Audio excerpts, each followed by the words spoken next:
Krishna Chaitanya Prabhu Nityananda Jayapataka Swami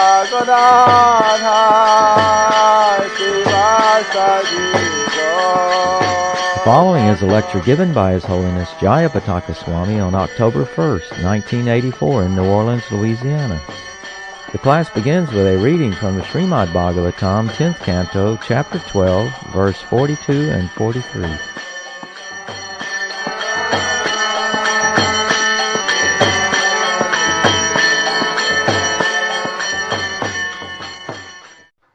Sri Rajovacha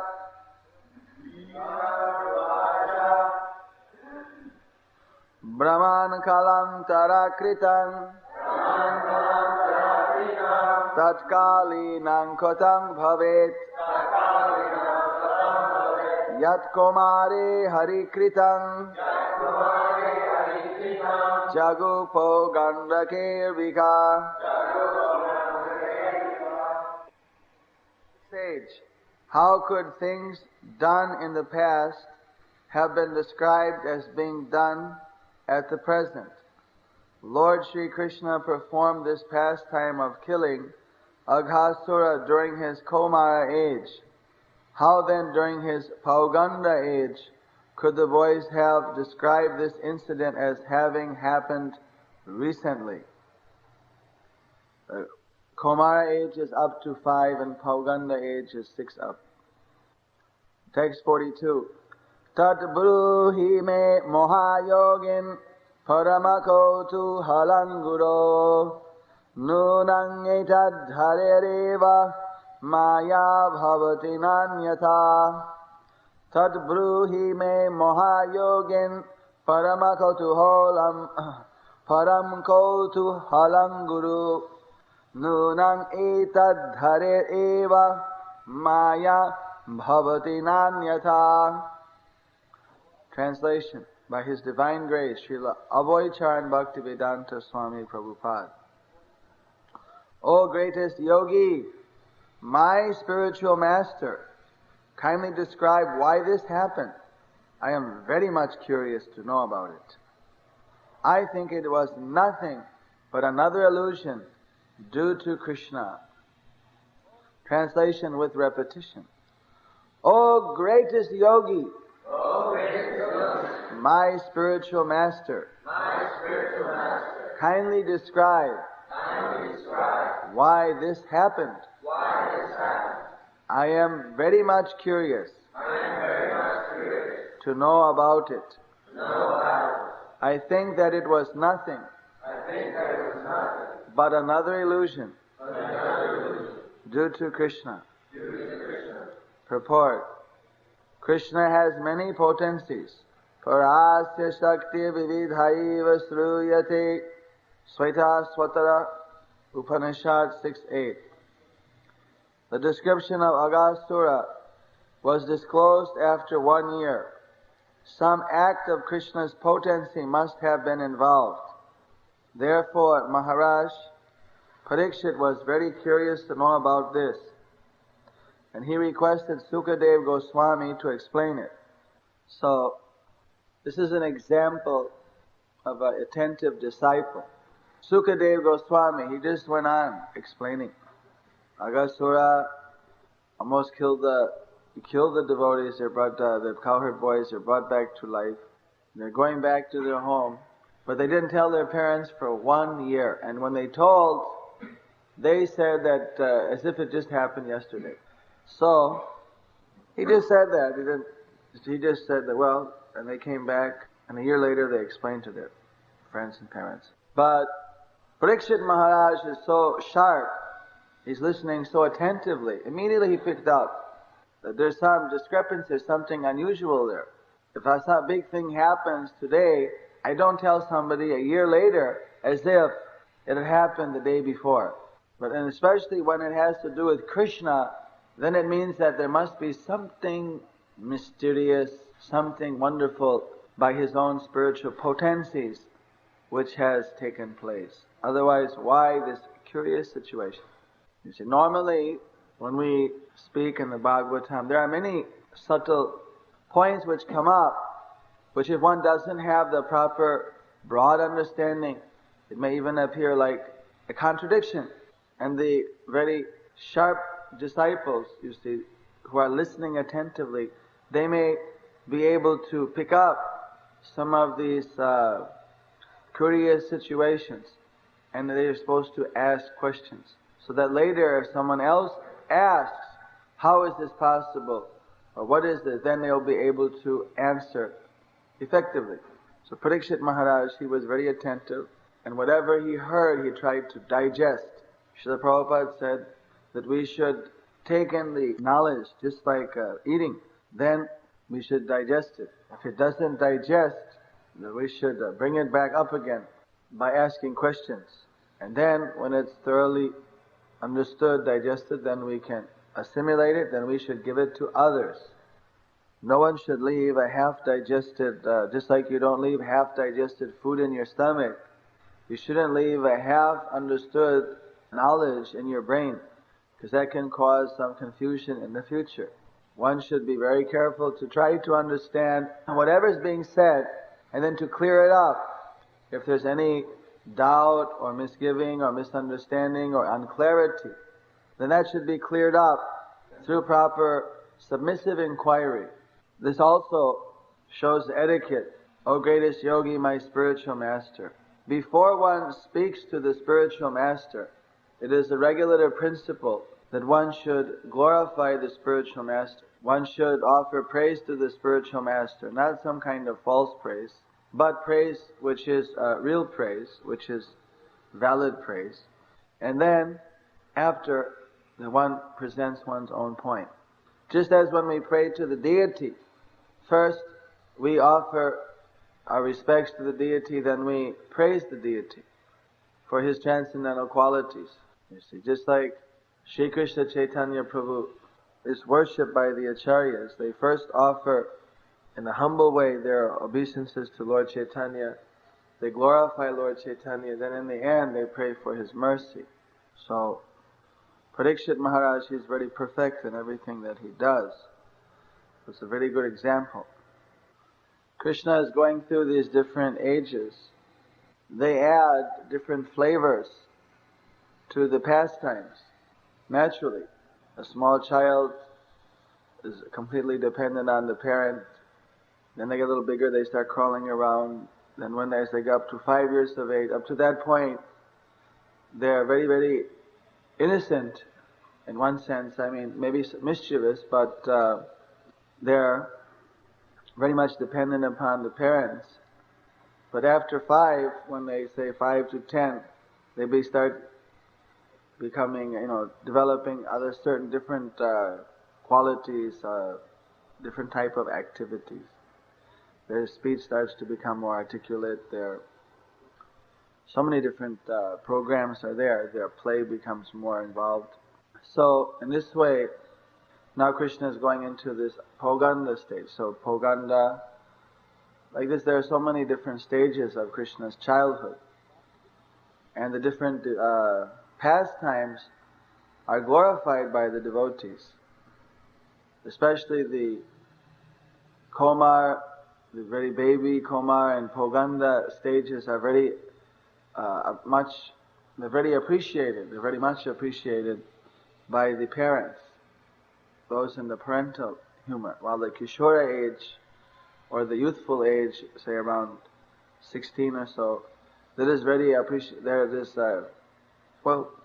deeply appreciated by those in the Madhurya Rasa. For the friends, the cowherd boys, they probably like this Poganda age very much, because that's the age where Krishna has so many different types of play. So in any case, Krishna's pastimes offer variety for everyone. And these different changes of form, they're not under any material law that he's changing. As we, in the material world, there's a growth and a change under the dictation of the material world. Here in the purport, we should always remember that Parasya Shaktir Vividaiva Sruyate, that the Lord has got many energies. These energies are all under His control. And through the agencies of these energies, He's changing His appearance and He's having the various pastimes. While the difference is that we are under the control of one of His energies, the material energy in this material world. And we can, when we surrender to Him, come under the shelter of the spiritual energy and be protected from this material energy. So, but we are always under one energy or another. We are never independent. We may have some minute independence. That means that within the purview of that energy's control, there may be some room for movement, some room for going a little this way or a little that way. But that is very limited. You see, Srila Prabhupada said that even a person in the material world, they have some slight independence to move up to the Satya Guna or move down to the Tama Guna. Within the three modes, there are some crossroads where they have a choice. But there's a very minuscule alternative which is offered because of the conditioning of the fallen souls. On the other hand, the liberated soul under the shelter of the spiritual energy actually is much more free. He is quite free to move and to do various types of service for Krishna. Being freed from the laws of karma, they are not under that strict limitation of the material energy. Still, there's not complete independence because the living entity has got limitations. We are minute particles of Krishna. Even in a liberated state, we are not at the same level as Krishna in terms of our potency and our ability to do things. But we are at an equal qualitative level. We can relate with Krishna, just as the parents and the cowherd boys, they're relating with Krishna. So many of them are individual living entities who have taken birth in Vrindavana just to get this opportunity to serve Krishna. This is the spiritual perfection. When we finish in this life and we think of Krishna and we're perfectly Krishna conscious, then when we leave this body we can go to that universe wherever Krishna is situated. And there we participate in his pastimes. And then from that material universe we go back to home, back to Godhead. So Krishna is actually coming to redeem his devotees. Some of the associates are his own internal potencies. Some are individual jiva, individual souls. There's different types of energies. Basically, there's the external energy, there's the marginal energy, and the internal energy. Bahiranga Shakti, Tatashta Shakti, and the Antaranga Shakti. The Tatastha Shakti is also known as Madhastha Shakti because it's in the middle. Actually, we are this Madhastha Shakti, or the energy, marginal energy. That means that we are not different from the spiritual energy in our basic nature, but our quantity being minute, infinitesimal. We have a tendency to come under the sway of the external energy, which is this material world. So the material world, living entities, and then the higher spiritual energy. The spiritual energy is never under the control of the material energy. Rather, the material energy is considered to be a shadow, expansion of the spiritual energy. This was revealed in the pastimes of Lord Chaitanya. One point, Mother Durga, Parvati, she did tapasya, worshipping Lord Chaitanya in one of the islands of Navadvip, chanting his holy name, Gauranga, Gauranga, Gauranga, Gauranga, just chanting and chanting until finally Lord Chaitanya appeared to her. You see, then at that time, she fell at Lord Chaitanya's lotus feet and begged him that you're giving your mercy to all the fallen souls. You're delivering everyone. And everyone, they're all chastising me, calling me by derogatory names. Maya, the witch, so many different criticisms are there. And in this way, I'm not getting any association with your devotees. They won't associate with me. And also, I'm not getting your mercy. So in this way, I'm suffering like anything. So, therefore, I'm begging you to please have your mercy upon me. Will you deliver the whole world and only I will be without Krishna Prema? Even my husband, Lord Shiva, has Krishna Prema, but not me. So then Lord Chaitanya benedicted her that here in Navadvip, you can realize that you're actually the partial expansion of Radharani. And therefore, here at Navadvip Dham, you can experience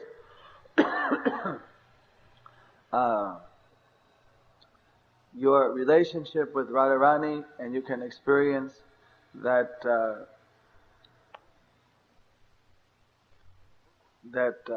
pure devotional mood which is emanating from Srimati Radharani.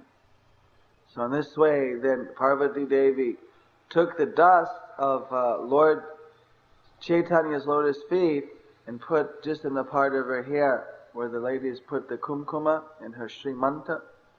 And from that day, that island in Navadvip has been known as Srimanta Dvipa, or the island where Mother Parvati has taken the dust of Lord Chaitanya and put on the crown of her head, her Srimanta. So, but normally it's the fact, the devotees, they're not very interested in Maya Devi. Of course, she's working on behalf of Krishna, but she doesn't get to come before Krishna.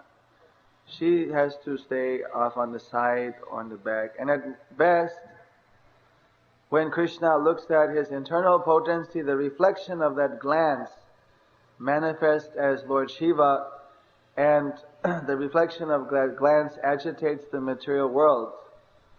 And that material energy then starts to create, the whole creation is set in motion. So, actually Krishna has nothing to do directly with in his Vishnu form, with his external energy. But she's a faithful servant. And so Krishna expands, is a partial expansion as Lord Shiva. So it's partial expansion of Vishnu. And through Lord Shiva, directly, Parvati gets some association. But directly, she got that benediction from Lord Chaitanya in Navadvip Dham. And she also got that benediction at other times in Krishna's past, and she got to appear in different forms. So, the Lord, or His different energies, they're actually all under His control. If we think that Krishna is somehow under the control, or He's bound by the same laws and restrictions as we are, that is considered to be very offensive. You see, He's always transcendental to all these energies. And if we therefore take shelter of Krishna, chant His holy name, remain connected with Him through service, through surrender, then we also become transcendental to His material energy, and we get His direct spiritual shelter. There would be no meaning to bhakti yoga and to taking shelter of Krishna if Krishna Himself were subject to the control of the three modes of material nature.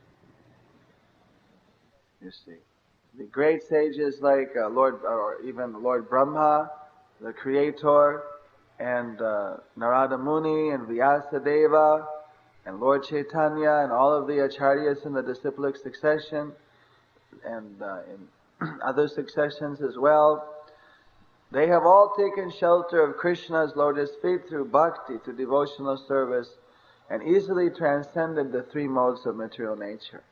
Even Shankaracharya admits that Narayana is above the three modes is above the material nature. Narayano Parobhyaktat. So, because Krishna is above, because God is Almighty, He's above, you see from that, using those nomenclatures, the whole material world. Because Krishna is transcendental, therefore if we take shelter of Krishna, then we also are able to transcend this material nature which is causing us so much trouble as long as we maintain our rebellious attitude. Once the devotee surrenders to Krishna, crosses over the threshold of Maya, the ocean of birth and death, the material energy with folded hands congratulates the devotee for his victory. So people say the material world is a game and so on, but what the real game is, what the real competition is to conquer the material energy. You can never conquer it. She is far more powerful than any living entity. The direct way you cannot conquer her. You see, just like trying to fight the tar baby, the proverbial here, this southern USA tar baby, you'll get more and more entangled. In fact, there's an Asian story just to show that the tar baby story actually comes from India. There's an Indian story where one prince, he went into he was a very valiant prince and he would conquer and do so many things. He heard that there was a big demon who had a sticky beard, so much hair, long hair, which was all matted from beard, and that he was in the forest. But he didn't care. He was very brave and chivalrous. So he went in the forest, and then there he saw this demon.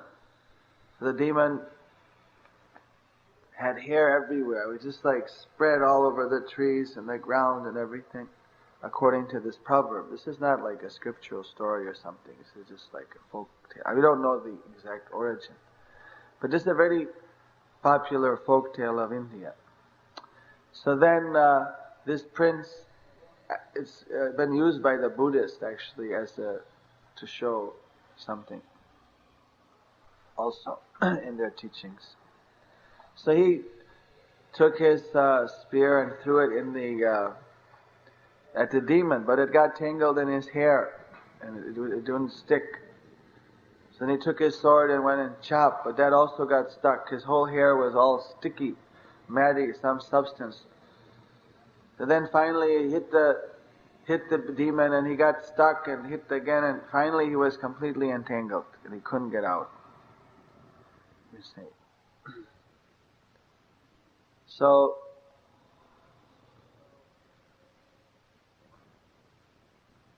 the same kind of situation. If you try to directly fight the material nature, then you get defeated. But that prince also, he outsmarted that demon. Then he said that, listen, something that I'm very hard, if you eat me, you get indigestion. And so he made some deal and he got out somehow. So the thing is like that, the way we can escape Maya is we have to become very, very humble. We have to approach Maya, that Maya, you're so powerful, you're so great, I'm just the insignificant living entity. I just want to serve Krishna. I'm not qualified to enjoy. And by going deep into the ocean of Krishna's pastimes, Krishna's service, devotional service, it's like a deep fish going down the nets of Maya. They get all the little fish up on the top, jumping up like the fishermen. But if you just stay deep down on the bottom, no net, no line, no sinker, they can't go that far. You see, not in the ocean depths. You see, not in the shallow pools you may get fishermen, but in the depths of the ocean, 5, 6, 7,000, 20,000, I think even in some places, feet deep. 5 miles, I think it goes actually in some places, but don't quote me, I'm not exactly sure.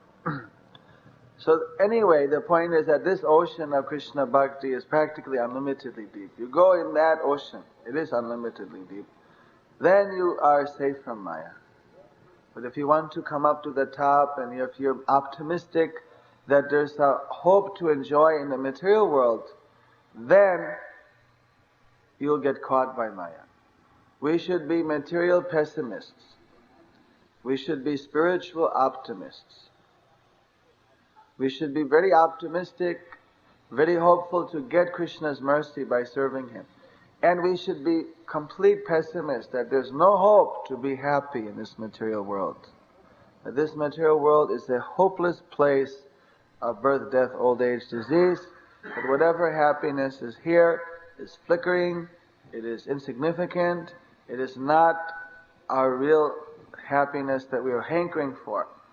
The optimism we should have is that the only real happiness is in Krishna consciousness, is in serving the Lord, is in spiritual love for Godhead, that this material world's happiness is not at all anything worth thinking about. It's simply a trap to get us more and more entangled. And if we can absorb ourselves in this way, in Krishna's devotional service, then Maya will admit her defeat, and she'll be very glad to offer her respects to you as you go back to the spiritual world, or as you enter into Krishna's eternal pastimes somewhere in this universe, or in any of the universes in the material world.